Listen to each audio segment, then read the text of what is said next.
7 الصباح غنمشيو نجريو ونرجعو نمشيو نقلبو على الخدمة ان شاء الله. يلا واحد كلشي ناعس غادي نجريو شي واحد الساعة هكاك ونرجعو. فين الخوت غنمشيو ان شاء الله تعالى نقلبو على خدمة. يلا بينا.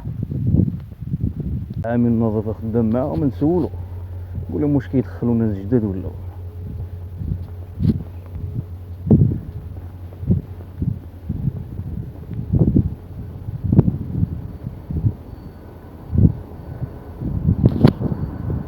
انت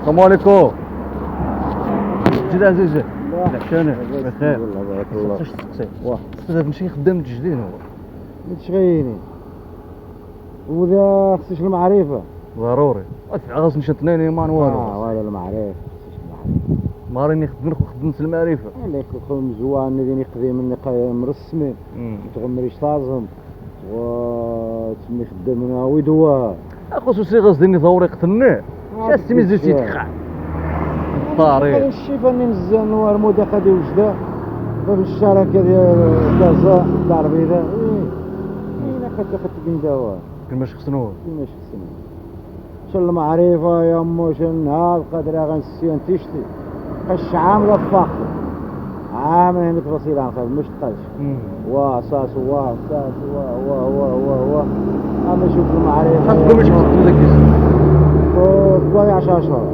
بارك باش خليني يقضي من غاوني في 6 سنين 7 شحال سنين تخلص نقايل 620,000 200 دور النهار 200 دولار كي حنجان مرة كي حنجان خاص تدس مع 30 صباح انا اساسي غاز ندير هو الباب الخوت نحلو هكا نتمنى يكون شي شاف هنا اصلا.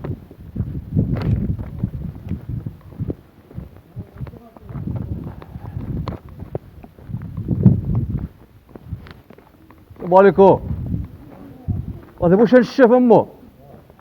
السلام عليكم عشاك مليح شي بخير شي الصباح شوف هنا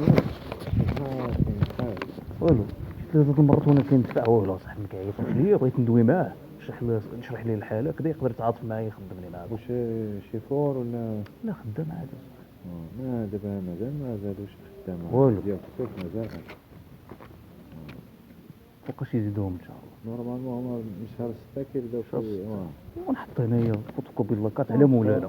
خلي النيميرو ديال التليفون كاين صافي هو يجي انا غادي نعطيها له ان شاء الله. ما تنسانيش اخويا راه ضروري كان هنا واحد الدري كنحط ليه هنايا الورقه ما عارف فين كيديرها كاع. شوف هو راه كيهزهم كيحطهم عنده نهار اللي كيعيطوا عليه من كازا ولا من وجده ولا هون كيبقى يفيريفي كيقول لك عيط لهذا عيط لهذا صافي النمره اللي شدات وهذه ومنا حضروا والاخر راه كنقولوا له واش راك هنا كاين شي مره عليكم السلام كاين شي مره بنادم كيقول لك راني خدام فهمت ايوا صافي الا كتبت شي حاجه مرحبا. هذاك الشيء اللي كاين الله يسهل عليك تحياتي شكرا يكون خير ان شاء الله. دفعنا لي ما كاينش الشيف انا معي والله صح. ايوا على مولانا على مولانا خو تبارك الله عليكم.